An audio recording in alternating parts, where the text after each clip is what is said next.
मैं अर्जुन माली आप लोगों को 10th क्लास के सामाजिक विज्ञान के राजनीतिक शास्त्र के बारे में हम बताएंगे। जो अध्याय 1 है तो उसमें हम लोगों को पढ़ना है सत्ता की साझेदारी। मैंने इसको 4 भागों में बांटे हैं और उसको सत्ता की साझेदारी को हम 4 भाग में बांटे हैं। जो उसका पहला भाग आज हम लोग उसके बारे में चर्चा करेंगे। सबसे पहले आप लोग देखते हैं कि सत्ता की साझेदारी। सत्ता की साझेदारी जिसको हम लोग क्या बोलते हैं, पावर शेयरिंग। सत्ता का मतलब क्या होता है और साझेदारी का मतलब क्या होता है। सत्ता का मतलब होता है शासन। सत्ता का मतलब क्या होता है, शासन। और साझेदारी का मतलब क्या होगा, बांटना। बांटना कहने का मतलब है शासन को किस तरह से बांटा जाए। इसको हम विस्तार पूर्वक से जानने के लिए हम लोग क्या करेंगे, इसको एक परिभाषा के रूप में जानेंगे। सत्ता की साझेदारी का अर्थ एक ऐसी राजनीतिक पद्धति है जिसके द्वारा समाज के सभी वर्गों को देश की शासन व्यवस्था में समान भागीदारी होना। कहने का तात्पर्य यह है कि समाज में जितने भी लोग रहते हैं उसको समानता पूर्वक देश की जो भी शासन व्यवस्था में उसको उसमें अपना भागीदारी देना, उसको अपना सत्ता में शामिल करना ताकि सभी का ख्याल रखा जा सके। इसको जानने के लिए सबसे पहले हम क्या करेंगे, 2 उदाहरण पेश करते हैं, श्रीलंका और बेल्जियम। सबसे पहले हम बेल्जियम के बारे में जानेंगे। बेल्जियम यूरोप महादेश का एक छोटा सा देश है जो हमारे भारतवर्ष के हरियाणा से भी बहुत ही छोटा है। वहाँ का पॉपुलेशन, जनसंख्या 1 करोड़ से थोड़ा अधिक है, जो हरियाणा से कम है। अगर हम इसको जानने का कोशिश करेंगे तो बेल्जियम का जो राजधानी है वो ब्रुसेल्स है। बेल्जियम को 2 भाग में बांट के हम देखें, एक है बिलोनिया क्षेत्र और दूसरा है फ्लेमिश क्षेत्र। अब यहाँ देखते हैं कि बिलोनिया क्षेत्र में 40% लोग फ्रेंच बोलते हैं। वहाँ जो बिलोनिया क्षेत्र में जो लोग निवास करते हैं वहाँ की जो भाषाएं हैं उन लोग फ्रेंच कितना परसेंट बोलते हैं, 40%। अब बचा फ्लेमिश क्षेत्र। फ्लेमिश क्षेत्र में जो वहाँ के लोग हैं वो डच भाषा बोलते हैं। तो देखा जाए तो यहाँ की जनसंख्या में फ्लेमिश क्षेत्र का जनसंख्या ज़्यादा है और जो फ्लेमिश भाषा बोलते हैं, डच भाषा बोलते हैं, और बिलोनिया क्षेत्र में जो निवास करते हैं वहाँ 40% है जो फ्रेंच भाषा बोलते हैं। अब बचा 1% लोग जो जर्मन बोलते हैं, देश के कोने में रहते हैं। ठीक है। अब दूसरी ओर हम देखें कि फ्लेमिश क्षेत्र का में जो राजधानी आता है बेल्जियम का ब्रुसेल्स, वहाँ 80% लोग फ्रेंच बोलते हैं और 20% लोग डच बोलते हैं। लेकिन यहाँ पर देखा जाता है कि 80% जो लोग हैं वो पैसा से अमीर है और शिक्षा के क्षेत्र में, तो शिक्षा और पैसा के क्षेत्र में दोनों तरफ से वो अमीर है। लेकिन अगर वही पूरा बेल्जियम का बात करें तो ज़्यादा पॉपुलेशन है किसका, डच बोलने वाला का। अब दूसरी तरफ देखते हैं यहाँ क्या हुआ कि आंदोलन एक ऐसी उत्पन्न हुआ कि डच वाले लोग और फ्रेंच बोलने वाले लोग आपस में तनाव स्थिति उत्पन्न हुए।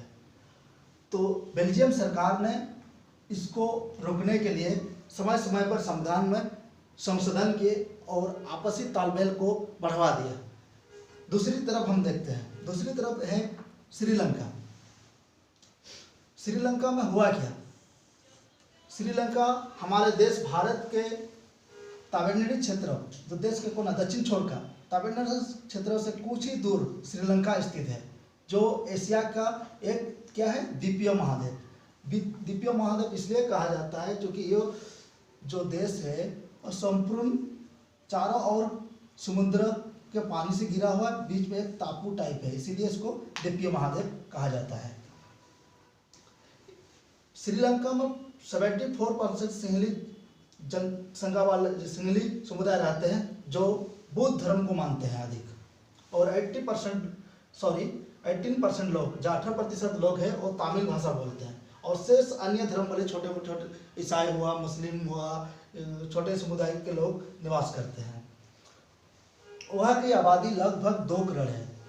अब हुआ क्या है कि 1948 में 1948 में श्रीलंका स्वतंत्र राष्ट्र घोषित हुआ। उसके कुछ ही दिन बाद 1956 में मतलब 1956 में सिंहली समुदाय ने एक कानून बनाया और अपने आप को एक एकाधिकार घोषित किया। उन्होंने क्या किया कि छोटे समुदाय को दबाने का कोशिश किया और नौकरी के क्षेत्रों में यानी रोजगार के क्षेत्रों में, कॉलेज के क्षेत्र, कोई भी जितने भी सरकारी योजनाएं, जितने भी कार्य हो, सारा चीज में सिंहली जनजाति समुदाय अपना शासन करने लगा, अपना अधिकार जमाने लगे और तमिल समुदाय के लोग को धरकना कर दिया। मतलब उस पर उन लोग अब एक तरह से मतलब अपने शासन में उन लोगों को शामिल नहीं किया, उसको अलग रखा गया। उसके ऊपर मतलब एक होता नहीं है कि अमीर और गरीब का जिस तरह से व्यवहार किया जाए उस तरह। आप लोग देखे होंगे कि कभी कभार क्या होता है ना, एक परिवार में अगर परिवार में 10 बच्चे हैं, 10 में से 7 लड़के हैं और 3 लड़के हैं। अगर परिवार वाला लड़कियों को ज़्यादा ध्यान दिया जाता है तो लड़का बच्चे उन लोग नाराज हो जाते हैं। वैसे ही क्या हुआ, तमिल का भी हो गया। कुछ दिन के बाद तमिल 1980 में मतलब 1980 में तमिलों ने आंदोलन करना शुरू किया। उन्होंने भी क्या किया कि अपना अधिकार मांगने लगा कि हम लोगों को भी सत्ता चाहिए, अपना अधिकार चाहिए, तमिल को भी भाषा में शामिल किया जाए। वहाँ का शिक्षा के क्षेत्र में, हर क्षेत्र में उन लोग भी अपना आंदोलन, शिक्षित होने लगे, पढ़ा लिखा होते गया तो अपने आप को आंदोलन करना, अपना अधिकार मांगने लगा। और इस स्थिति में तमिल और सिंहली जनजातियों के बीच क्या हुआ, टकराव हुआ, जो 1980 में क्या हुआ, उसका परिणाम आया, गृह युद्ध उत्पन्न हुआ। और 1980 में गृह युद्ध उत्पन्न हुआ और अंत 2009 में अंत हुआ। तो हमने देखा, क्या देखे, दूसरी तरफ श्रीलंका है और पहला इधर बेल्जियम है। बेल्जियम में क्या हुआ कि उन्होंने समझदारी का काम किया और श्रीलंका वो जातिवाद जो हुआ, वहाँ समुदाय जो हुआ वहाँ बिखरने लगे, आपसी टकराव बढ़ने लगा। इस तरह से यहाँ की स्थिति को देखने को मिला। सत्ता की साझेदारी का दूसरा अगर हम स्पष्ट रूप से जानना चाहेंगे तो ये होता है कि शासन को सही रूप से बांटना। आप जिस देखो भाई, अगर आपको शासन में समान अधिकार नहीं मिलता है किसी भी क्षेत्र में, अगर अलग अलग जनजाति रहते हैं और समान अधिकार सभी को नहीं मिलता है तो कहीं ना कहीं टकराव उत्पन्न हो गया है। तो इसको शासन को बेहतर चलाने के लिए सत्ता को बांट देना सबसे बेहतर होता है। ठीक है, अगला वीडियो भाग 2 में हम लोग पढ़ेंगे, उसका कुछ दिन के बाद मैं अगला वीडियो आपके लोगों के बीच अपलोड कर दूंगा। अगर ये वाला क्लास आप लोग को अच्छा लगे तो लाइक कर देना, शेयर कर देना और सब्सक्राइब करना ना भूलें। Thank you.